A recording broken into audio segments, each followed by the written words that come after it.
Welcome to the Defense and Aerospace Report. I'm Vago Muradian here in Tampa, Florida, where we're covering the National Defense Industrial Association's annual SOFIC Conference and Trade Show, one of the world's largest gatherings of special operators and the companies that serve them. Our coverage here is sponsored by FLIR Systems, and we're over here at the FLIR Systems stand to talk to David Ray, the new boss of FLIR's defense business. You joined the company in all the way back in January from Raytheon, where you were working in the cyber division, and we had a lot of productive conversations while we were over there. I want to start off with what's new, what you guys are unveiling here. You guys have the Recon ultralight binoculars, and I want to ask you about that, as well as an area, a flat panel radar, which normally people don't associate with FLIR. You know, when folks are thinking about FLIR, they think of forward-looking infrared. They think about all the night vision products, but have a and a little bit of the ultralight, the Black Hornet, the ultralight unmanned vehicle.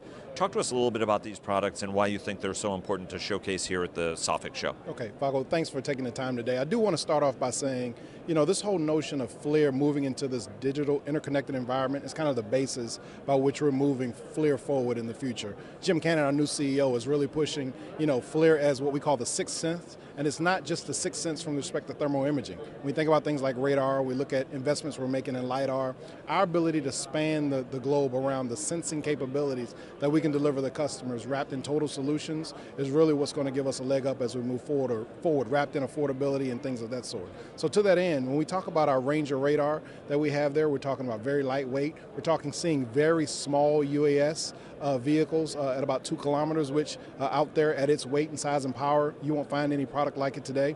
It also can sense, vehicles and people at about 15, 16 kilometers. So, you know, that being mobile as well as the size and power and weight associated with that gives us flexibility and give our customers flexibility for border solutions, for law enforcement, for things of that sort that really give them game-changing technologies at affordable prices. The ultralight capability is another one that we've made lighter in terms of lasing, but the interoperability and really being interconnected into the ATAC environment, which is the Army network as well as the Marine Corps, and how it's integrated and can talk to things like our Black Hornet system and other devices out there, really gives it a step function in terms of capability that's going to be driving to allow the customer to get inside their decision loop and make decisions faster. So our ability to build that capability which makes it lighter for the customer, but at the same time makes it interconnected so that we can provide total solutions to that customer to drive in-game situations and decisions for them is absolutely where we're going with the company. You joined the company from Raytheon in order to try to help revitalize the defense business. The company was focusing a lot more on its commercial products for a while and recognized that it needed that leadership, not putting anybody down, but they wanted to be able to do that growth, and you have Jim in there in the CEO spot in the company, and I want to talk to you about a little bit about the commercial defense interaction that's always been the hallmark of FLIR. But another hallmark of the company has been making those internal R&D investments, not taking any money from the customer, but doing it yourself and selling it as a product. As you join the company, what are your top priorities for your division as you map your course for growth? So when you think about the transition from really focusing more on the defense sector, our domestic and international defense customers, you know, I'm really driving a focused mentality. When you think about where we've gone to market, we've kind of had a wide aperture. There are large opportunities out there today. This whole notion that we're developing inside of FLIR called franchise programs that allow us to think about programs that last 10 to 40 years on platforms that customers see as necessary platforms for their future are areas that we want to play in that we provide significant capability to. So really focusing our investments, as you say, we spend about 10% of our revenue in R&D. How we cycle that back into things that really drive the platform and the franchise program strategy that we have, where we focused on fewer things but larger in nature, not only to drive consistency in the business that we execute, but allows us to take a larger chunk of the customer's not only mission but also spend, really positions FLIR, I think, for the future. In addition, I think as we move towards how do we capture more of the customer's mission, I move into the integrated systems business as well as our unmanned play that we have with Black Hornet and others we plan to make in the future really aligns with us getting more outside of that thermal imaging box, but also leveraging our sensing capability to deliver total solutions and not just product. If I had to say, you know, the one thing that we're really focused on that you'll see in the future for FLIR is moving from a product-centric mentality to one that's products and evolving and developing solutions for total mission capability. When you look at the budgetary environment, just about everybody in Washington will say the consensus is, and consensus can be wrong, but consensus is 18 is an up year, 19 is a big up year, and on 20 you begin to plateau, if not start going down. As you look at that, what are the kind of investment, the planning, the focus, the trimming your sails, if you will, are you doing to make sure that you're getting the most out of this bow wave that we're seeing? Right. But then, if it's going to be turning down, how you address that from a strategic standpoint? So I think the investments we're making now, whether they be internal, whether they be through merger and acquisition, are really position us for that. I think the downturn is actually a source of strength for FLIR. If you think about, and you mentioned earlier, the diversity of the portfolio between commercial and government, we build and design for affordability. We build and design for size, weight, and power. So when you think miniaturization, so times when the customer's budget gets very tight, we're there with affordable solutions that doesn't sacrifice capability. So while we're benefiting for the budget upturns that are going to happen in 18, 19, and 20, as the defense budget also tightens up in 2021 and beyond, we're still able to deliver quality solutions because the foundation of FLIR is built on one that's designed around affordability, that's designed around SWAP, which is size, weight, and power, and cost, that allows us to be affordable when some of our competitors may not. And then, the model, lastly, I'll say is, our R&D investments that we're making are across both the commercial and the government defense space. So when the market downturns, our R&D budget is still thriving because we have such a broad portfolio. We're not a one-trick pony inside of one industry or another. So that really allows us to leverage the investments we make in the commercial side back into defense and vice versa. Again, focused on delivering solutions to the customer that meet affordability challenges that may have, and we're focused on size, weight, and power that we think no one else can deliver outside of what we do. You mentioned something very interesting. Black Hornet was a fascinating acquisition. Tiny UAVs, 2 of them go in a box with the controller. It's an extraordinary product that's had a lot of traction in the special operations community because of its sheer capabilities. I mean, you look at something that light and you can't imagine it operates in crosswinds, for example, that it does. But you talked about expanding into that market, and you talked about the importance of merger and acquisition activity. What are the kinds of unmanned systems space you need to get into? How much larger? Any sense on the broader merger and acquisition plays you want to make to get you into that higher, larger system space? Right. So, we've made it known that, we really want to vertically integrate the small and nano drone market. Right now we're focused on the air side, the UAS space, and we have Black Hornet, which is a great product, first in its class in a lot of attributes. But we want to be able to deliver a family of systems from an aerial perspective, because we know while Black Hornet is super at what it does, it's not made for every mission. And again, we're trying to deliver the customer total solutions. So if we can do it from a family of systems approach, that's the way that we're thinking about it. So we're not focused on which companies to buy, we're focusing on which missions we want to focus on for our customers, and then letting that lead us to any potential acquisition targets or any potential investments. We're not just also relegating ourselves to the air, we're also looking at ground and sea as well. We think ground is an emerging opportunity, especially with this whole notion of the interconnected soldier, the interconnected vehicle, the interconnected unmanned system.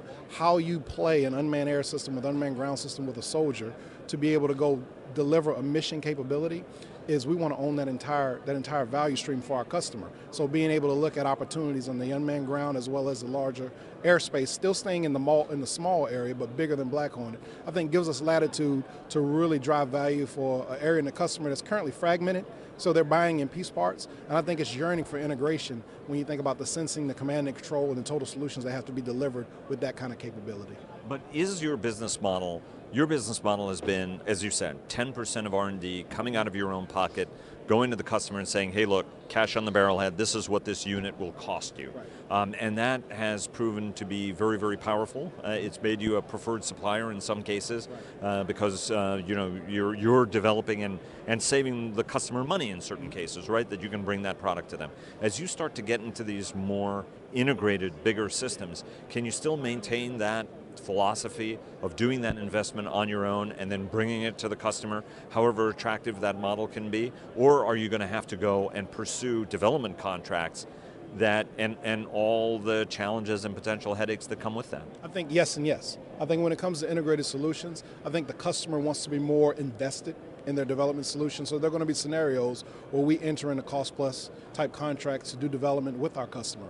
But I also think we can do that in the combination with the investments that we're making around the products and solutions that we do internally. You know, we can always work and have had conversations with customers around how do you execute an IP strategy for the things that we develop to be able to execute what I call the last mile of development for a customer, because that's value on both sides. It's value that we generate capability that we have that we can deliver a multitude of customers. It lowers the development costs for an end customer, and understanding for those things specific to them, we're willing to enter into contract R&D with that customer to go finish what I call that last mile development and give that customer a solution. So I think if you do both, and you have a deliberate strategy around how you're delivering that IP strategy with the customer R&D dollars that are available that the customer wants to be able to answer their mission needs, I think you can do both and do it very effectively. I think in the past we've looked at it as an either or. I think it's tremendous opportunity now if we look at it from a both and scenario. The customer's vested on the customer R&D side, but they're also vested in our success for what we do in integrating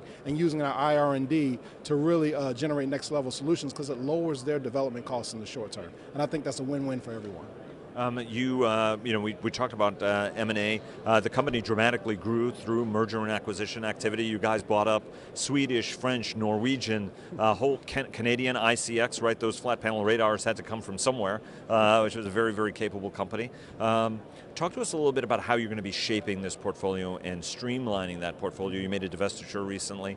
Talk to us about your divestiture and shaping that you're going to be doing in the portfolio as you look at things that you do well and keeping them, and things you don't do so well, get rid of them, or make a bigger investment to beef them up. So I'll start wide and then I'll come now to government defense. So Jim has come on board in the last year and a half, and he has a real focus on what he calls the professional and really being able to tailor our solutions to enterprise customers. So when you think about the changes we've made on the commercial and industrial side, going from 6 businesses segments to now 3, really driving focus inside of industrial and commercial on what we call the professionals and the enterprise customers, I think that's a big move there, and the acquisitions and divestitures you've seen as a result of that are just executing that strategy.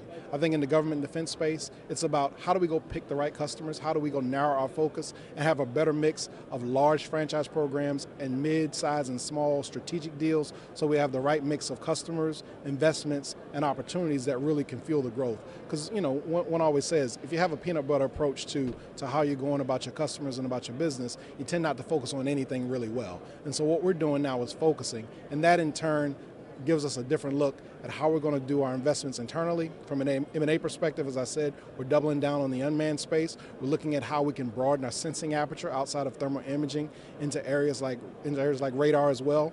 We're also doing minority investments where we're taking shares in smaller companies and we're investing in capabilities like command and control capabilities for UASs. We're looking at LiDAR capabilities where we don't necessarily build the capability in-house, but we invest to have a company develop something that's applicable to a mission we're trying to prosecute for a customer, and then bringing that back in to deliver the total solution. So we're moving in a myriad of directions, not only to drive a sense of focus inside of FLIR, but also to move outside of ourselves and understand that while we can't do everything, they're capable partners that if we invest in, we can still deliver total solutions. And I think that's a change than what you've seen in the past, is that we're really welcoming those partners in now as a part of our investment portfolio and not just as traditional sub-supplier prime relationships. It's really more of a partnership. Well, and that message is resonating on Wall Street too, from what I gather.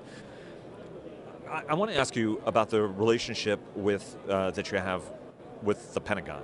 It's a very business-minded team. Well, Pat Shanahan is the Deputy Defense Secretary. Each of the service chiefs both have very strong military background. The Air Force Secretary is you're from your alma mater, the United States Air Force Academy, first Air Force Academy graduate to make it to the Secretary of a Service. The whole focus is better, faster, quicker cycles. Let's get rid of the acquisition bureaucracy that goes with it. Hondo Gertz is the acquisition executive that came here from SOF, absolutely set benchmarks with Jim Smith, the deputy who's now fleeted up. Both of them had a reputation for moving things quickly. But a lot of the folks in this industry have monetized time and don't want things to move particularly quickly. They have legacy programs that they defend. Your former employer was very, very good at protecting against all threats what were considered core franchise programs, just like Lockheed, Boeing, and every other company in this room is the same. That offers opportunity, but it offers also potential peril. Talk to us about both the new business climate we're in and the opportunities and the potential pitfalls of this new world that we're going in, where everybody's like, hey, speed, speed, speed is really, really great. That works until you have a hang up and you get dragged in front of Senator Inhofe or Senator McCain, who would particularly beat the daylights out of you if something went off the rails. Right, so I think that the tone in the Pentagon with its leadership and with its message are sweet spots for FLIR. So I agree that if not done the right way, I think it can send us into those spirals, like you mentioned, with Congress and so on and so forth. But I think if we start small, I think Secretary Gertz is a perfect example, him being in the Navy seat now as the new Secretary for Acquisition, really taking an approach that says, here's how we're going to start small, spend capability, spiral it, and then get that confidence so that we can deploy it worldwide. I think also having the diverse set of experience base that's out there right now with a lot of our service secretaries and other government officials coming from industry really start to bring to life the notion of commercially available technologies for use inside of the government and defense space. I think that feeds right into what FLIR's model is, coupled with our R&D investments that we talked about earlier.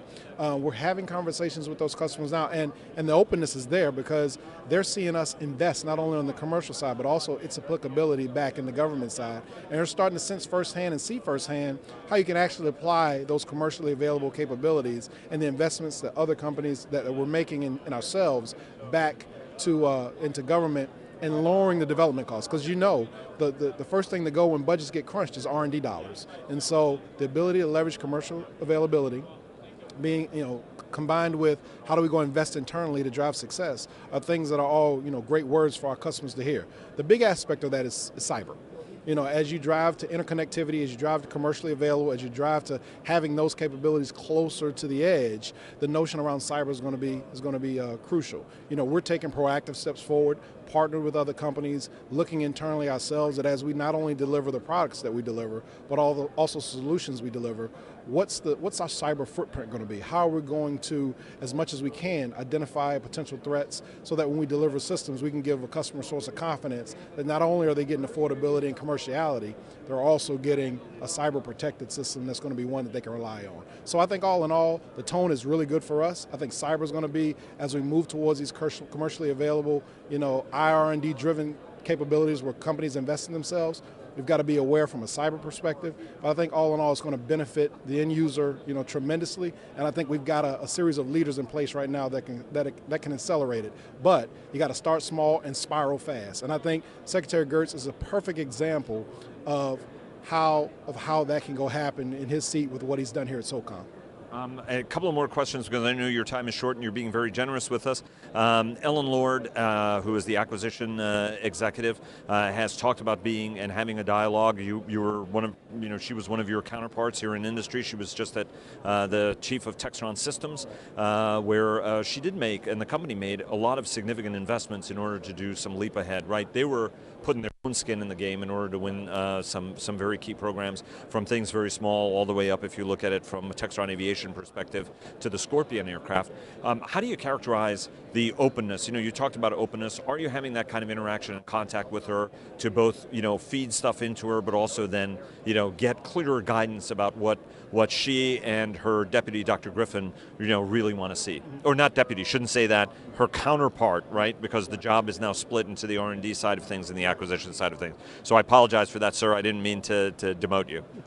So I think her openness in general is good for industry. I think she's delivering that message through her service execs, as well as the people working in the organization. I think for the first time in a while, you're starting to see kind of uniformity of message with respect to making sure we're clear around our priorities, how we're going to move forward in the market space, and I think that's being delivered.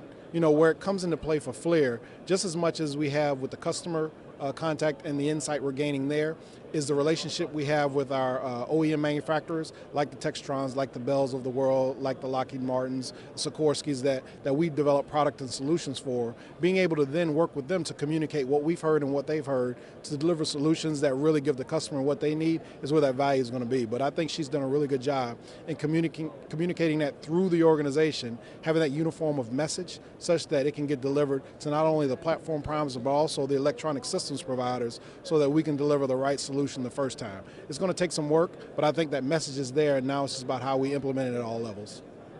Let me take you to, you mentioned cyber, which I thought was very interesting, given your background in the Raytheon cyber organization. It's a little bit of a two-part question. What are some of the lessons you're bringing from Raytheon over here? Difference in scale in terms of the overall companies, but divisionally it's very, very similar. Talk to us about what some of the lessons you're building, and also the kind of investment you guys are going to be making in cyber. There isn't a company on this floor that's not investing in cyber, either acquiring capability or trying to develop their own. A couple of the bigs, we've saw CSRA and General Dynamics get together, which was a major transaction. Talk to us on both sides of that thing, your own organic cyber investment and where that's going to go, and what are some of the key lessons you've brought over to FLIR from Raytheon? So I'll start with the latter first, the lessons learned. So in Raytheon, I worked in our missile business. I worked in their space and airborne systems business, as well as their intelligence and cyber business. And so when you look across the facet of the experiences that I've had in Raytheon, and you look at what FLIR offers, both from products and solutions, I think FLIR is greatly positioned to really increase the market share in cyberspace. The biggest lesson that I brought from Raytheon to here is focus. Really, again, I'll go back to that point. Inside of FLIR, we could be focused on 80,000 things. But the question is, what are the right 40 things that are going to really drive the business? Let's get focused around them. Let's create the franchise pursuit mentality. And so how we're going to put our resources, energy, and efforts to win these jobs that can be enduring programs that we can build off of to create enterprise franchise for our businesses long term. That's been the key piece that we've brought, is just really that notion of focus. Tom Kennedy did that when we were working together when he was a vice president, and he's doing the same thing as a CEO there. We're doing the same thing here. Jim Cannon, our CEO, is behind it. We're doing it across the board. If you think about our industrial business, our franchise market there is autonomous driving. If you think about our commercial side, our franchise market there is our safe cities approach, what we're doing around connected cities. So we have this across the entire board. I think some of the other things that we're driving is really being able to have a tighter link around our product management strategy, our IRAD investments, and our pipeline around new business activity. So most of the activity that I'm bringing in that I think I've learned from my time at Raytheon has been around how do we go approach strategy, how do we stay focused, and how do we go have a great mix of large, mid, and small size programs that really allow us to create an enduring business when I'm here and when I'm gone. So from that standpoint, from a cyber perspective, I think, I have conversations every day about cyber at FLIR. One of the biggest things that we're doing is we're understanding that we aren't the experts. I think the first step in what do they say? The first step in recovery is admission.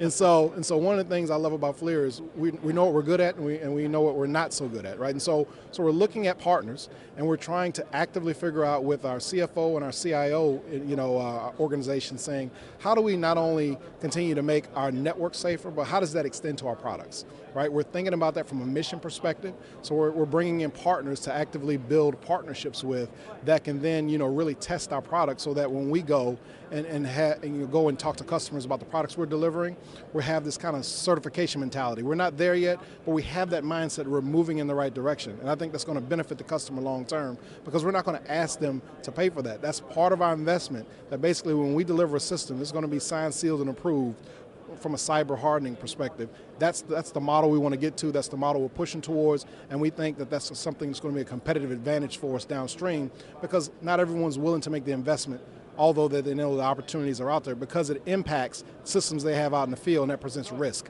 For us, it presents opportunity, because we know a customer needs that, a customer wants that, and having the capability we have with that capacity really allows us to deliver the solutions they expect. One of the hallmark of the company has been development of commercial products. The FLIR One is just an incredible capability. Yes. That you can put a dongle on your cell phone for about $100 and have some uncooled night optical capability. What are some of the technological investment from the commercial side that's going to be making it into the defense side, and what is some of the defense? Talk to us about the internal cycle in the company, about how some ideas and technology are coming across to your side and you're benefiting it from the military side, and what is the stuff that you're taking and putting back into that system to get what Jim Cannon wants, is this sort of self-feeding ecosystem that one side is feeding the other side. So I'm glad you asked that question. So I would say the first step in cyber, is really government defense is out in front, really, because we understand the customers need to go do that. The investments we're making there, we're circle right back into our commercial and industrial businesses, because when we have big industrial clients, we want to make sure they're protected as well, because infrastructure is big, whether we're talking about government clients or commercial clients for our U.S. industries. I think the other piece is the things we're doing in counter UAS and detect and track. Being able to identify and understand how to take analytics and understand that's a UAS, that's a bird, that's a kite, so that we can go figure out what we're going to go do, our capabilities that we're delivering for our customers, that then we can go take that investment and regenerate back into the industrial arena when you look at trying to protect oil fields or trying to protect nuclear power plants, so on and so forth. So those are an example of two technologies that we're looking at. I think from the commercial side, all of our growth in our camera cores and what we're doing about increasing the resolution of our camera cores and how they flow into our cameras that go into our gimbals are world class. So we leverage the investment there, which really drives our affordability story. We have to go do that to make sure not only that we're delivering world class capability to our customers, but we're also delivering capability that's affordable. I think also our industrial space is moving big into the autonomous driving space, as you mentioned earlier, as we talked about earlier. And I think as you think about the progress they're making there, with not only with respect to thermal imaging, but also with sense and avoid, how does that play back into the U.S. government vehicle? Our customers are very excited about looking at a company like FLIR, seeing our play in automated driving, our autonomous driving environment, and leveraging the technologies back into what we're doing, not only with our sensor products that detect and track, but also in the things that can now sense and avoid. So those are just two examples from the commercial back to the government and government back to commercial. I think that we really leverage to generate power for both sides of our customer aisles as we move forward. You guys have been a very internationally minded company throughout your history. Yes. A lot of companies, customers worldwide. You've spent some time traveling the world and talking to some of those customers, but in the course of it, there were a couple of export control violations. It was $30 million in fines that were levied against the company. Talk to us about what are some of the lessons learned from those experiences, what you guys have done to keep that from happening again, and how, and talk to us about the importance of the international market for you guys, taking those lessons as you move on to further exploit and grow in that market. So the international market is very important to us. So government defense today is about 50-50 between domestic and international in terms of our revenue and footprint. It will continue to be a growth driver for us with the Middle East moving towards things like Vision 2030, the whole notion around localization. We're taking a very aggressive approach there and trying to figure out how FLIR can position itself. Another lesson learned I got from Raytheon that we're, on how they're doing things, what can we do here based on what I've learned there to really position us to continue to be a global provider. To the notion of what you talked about with the export violations, I think for us it's more about discipline. It's about the both and scenario. How can we move with speed but also move responsibly? I think that's when Jim came on board, him reshuffling the organization, tightening the controls, going from 6 businesses to 3.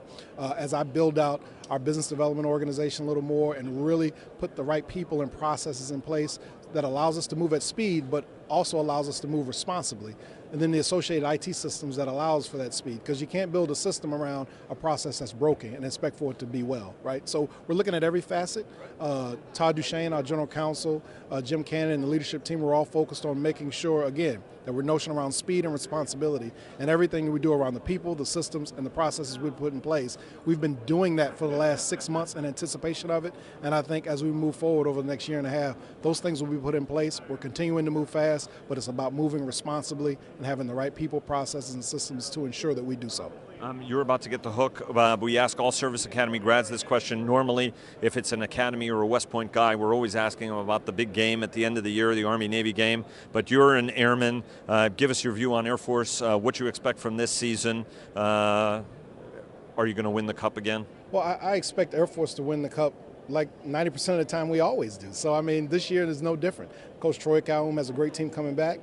He has a good quarterback at the helm this year. I think they have a great defense, a lot of experience learned from last year because they were young. And I absolutely believe we'll be in the driver's seat to win the Commander-in-Chief Trophy. I expect nothing less. And anyone you ask from West Point and Navy, whatever they say, don't believe them. Okay?